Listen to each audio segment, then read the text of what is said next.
নমস্কার, আপনাদের সকলকে স্বাগত। আজকের রেসিপি সামুদ্রিক কাঁকড়ার ঝাল। এই রেসিপিটা করা একদম সহজ আর খেতে অসাধারণ লাগে। আর হাতের সামনে জিনিস দিয়ে এই রান্নাটা হয়ে যায়, খুব সুস্বাদু হয়। এই রান্নাটা একবার খেলে বারবার খেতে ইচ্ছে করবে। আসুন তাহলে দেখে নিই এই রেসিপিটা। এখানে আমি 600 গ্রাম সামুদ্রিক কাঁকড়া নিয়েছি। কাঁকড়াগুলো আমি ভালো করে ধুয়ে পরিষ্কার করে নিয়েছি। আর তারপর আমি গরম জল দিয়েও ধুয়েছি। দেখুন প্রত্যেকটা কাঁকড়ার মধ্যে কত ডিম। এই সময়ে সাধারণত বলে যে শীতকাল ছাড়া কাঁকড়ায় ডিম হয় না, কিন্তু কত ডিম দেখুন। আর যা যা লাগবে তা হলো, এখানে রসুন আছে, পেঁয়াজ আছে, আলু আছে, টমেটো আছে। আলু ছাড়া বাদ বাকিগুলো দিয়ে একটা পেস্ট তৈরি করে নিচ্ছি। একটা কাঁচা লঙ্কাও আছে। কড়াতে সর্ষের তেল দিয়ে দিলাম। তেলটা গরম হলে এর মধ্যে প্রথমে আলুগুলি ভেজে নিচ্ছি। একটু নুন দিয়ে দিলাম আর একটু হলুদ গুঁড়ো দেব, দিয়ে লাল করে ভেজে আলুগুলি তুলে নেব। এই মুহূর্তে আপনারা কে কোথা থেকে, কোন শহর থেকে, কোন দেশ থেকে আমার এই রেসিপিটা দেখছেন, প্লিজ একটু কমেন্ট বক্সে কমেন্ট করবেন। আমার তাহলে খুব ভালো লাগবে।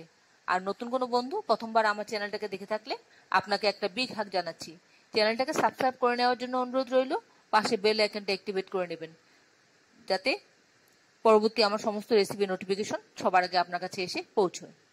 আর এবার আমি এর মধ্যে আলুটা তুলে যে তেলটা ছিল তার মধ্যে আমি কাঁকড়াগুলো সব দিয়ে দিলাম। একটু নুন দিয়ে দিচ্ছি আর একটু হলুদ গুঁড়ো দিয়ে দিচ্ছি। দিয়ে ভালো করে লাল লাল করে ভেজে আমি তুলে নেব। আর আপনারা যদি ফেসবুক থেকে আমার চ্যানেলটাকে দেখে থাকেন তাহলে একটা লাইক দেবেন আর ফলো অপশনটা ক্লিক করবেন। তাহলে আপনি আমার সাথে জুড়ে যাবেন। আপনি আমার সাথে জুড়ে গেলে আমার সমস্ত রেসিপি নোটিফিকেশন সবার আগে আপনার কাছে এসে পৌঁছবে। এইভাবে উল্টে পাল্টে লাল লাল করে ভেজে তুলে নেব আমি। আমার মোটামুটি ভাজা হয়ে গেছে।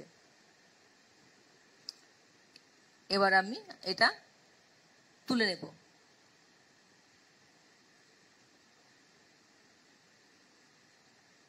আপনারা যারা আমার চ্যানেলটাকে এখনো পর্যন্ত সাবস্ক্রাইব করেননি, ঝটপট সাবস্ক্রাইব করে নিন, কারণ আপনাদেরকে আমাদের মাঝে দেখতে পেলে আমাদের খুব ভালো লাগবে। কড়াতে আরেকটু তেল দিলাম, দিয়ে যে পেস্ট একটা তৈরি করেছিলাম পেঁয়াজের, সেই পেস্টটা দিয়ে দিলাম। আর দিলাম দুটো তেজপাতা, আর একটু জল দিয়ে দিলাম কন্টেনারটা ধুয়ে। আর 1 চা চামচ আদা বাটা দিলাম। হলুদ গুঁড়ো দিলাম 1/2 টিস্পুন, আর দিলাম কাশ্মীরি মির্চ 1/2 টিস্পুন।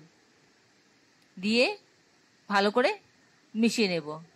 আমি এর মধ্যে কোনো শুকনো লঙ্কা ব্যবহার করব না, কারণ ঝালটা খুব বেশি আমরা পছন্দ করি না। তাই আপনি চাইলে আপনি শুকনো লঙ্কা গুঁড়ো দিয়ে দেবেন। দিয়ে ভালো করে কষিয়ে রান্না করে নেবেন। এবার মশলাটা আমি ভালো করে কষিয়ে নিচ্ছি। মশলাটা মোটামুটি কষানো হয়ে গেছে। এবার এর মধ্যে আমি সেই ভেজে রাখা আলু আর কাঁকড়াটা দিয়ে দিচ্ছি। এবার সবটা একসাথে মিলিয়ে ভালো করে খানিকক্ষণ কষিয়ে নেব। এই ধরুন 2-3 মিনিট মতন ভালো করে কষিয়ে নিলে একটা সুন্দর ফ্লেভারটা আসবে। আর যেরকম মাংস কষায় ঠিক এইভাবে কষাতে হবে, এভাবে কষিয়ে নিতে হবে। এভাবে কষালে সুন্দর একটা টেস্টও হবে। আর তেলটা ছেড়ে যাবে। তেলটা ছেড়ে গেলে পরে আমি এর মধ্যে ফুটন্ত গরম জল দিয়ে দেব। জলটা কিন্তু ফুটন্ত গরম জল দেবেন, কারণ তাহলে কাঁচা জল দিলে এত টেস্টটা চেঞ্জ হয়ে যাবে। আর ফুটিয়ে জলটা ব্যবহার করলে তার টেস্টটাই কিন্তু অন্যরকম হবে। ফুটিয়ে আমি জলটা দিয়ে দিলাম, যতটা প্রয়োজন ঠিক ততটা। এবার আমি এটাকে ভালো করে নাড়াচাড়া করে মিডিয়াম ফ্লেমে এই 3-4 মিনিট মতন ফোটাবো। 3-4 মিনিট ফোটালে এর থেকে গ্রেভিটা একটা সুন্দর একটা গ্রেভির সৃষ্টি হবে। আর টেস্টও একটা খুব সুন্দর হবে। আমি আরেকটু নুন দিয়ে দিচ্ছি, একটু নুনটা কম হয়েছিল বলে মনে হচ্ছে। আর একটু নুন দিয়ে ভালো করে ফুটিয়ে নিচ্ছি। মিডিয়াম ফ্লেমে আমি 4 মিনিট মতন এটাকে ফুটতে দেব।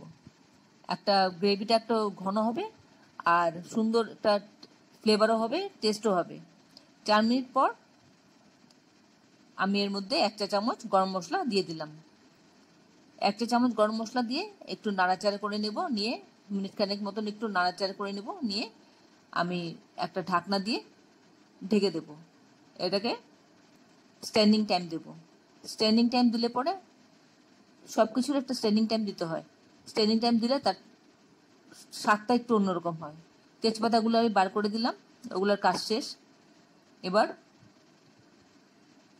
আমি গ্যাসটা অফ করে দিয়ে আমি ঢেকে দেব। স্ট্যান্ডিং টাইম দিলাম 1 মিনিটের জন্য, তারপর প্লেটিং করে নিচ্ছি। আশা করি আপনাদের ভালো লেগেছে আমার এই রেসিপিটা। যদি ভালো লেগে থাকে তাহলে একটা লাইক দেবেন, আর বন্ধুদের সাথে অনেক অনেক শেয়ার করবেন। আর অবশ্যই একবার এভাবে করে খেয়ে দেখবেন। আমি একদম সহজ পদ্ধতিতে আপনাদের করে দেখালাম। যেভাবে মাংস করে ঠিক সেইভাবে আমি আপনাদেরকে করে দেখালাম। আর আপনারা অবশ্যই একবার করে খাবেন, খেয়ে কেমন লাগলো কমেন্টসে জানাতে ভুলবেন না। এতক্ষণ ধৈর্য ধরে আমার এই রেসিপিটা দেখার জন্য আপনাদেরকে অসংখ্য অসংখ্য ধন্যবাদ। আপনারা সকলে ভালো থাকবেন, সুস্থ থাকবেন, ঈশ্বরের কাছে এই কামনা করি।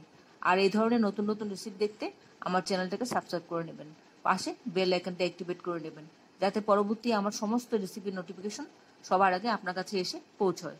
আর আপনার যদি কোনো রকম প্রশ্ন থাকে আমার এই রেসিপি সম্পর্কে, অবশ্যই কমেন্টসে জানিয়ে দেবেন, আমি আপনাদের প্রশ্নের উত্তর দিয়ে দেব। তাহলে ভিডিওটা আজকে এখানে শেষ করছি, আবার দেখা হবে পরবর্তী রেসিপিতে। ভালো থাকবেন, নমস্কার।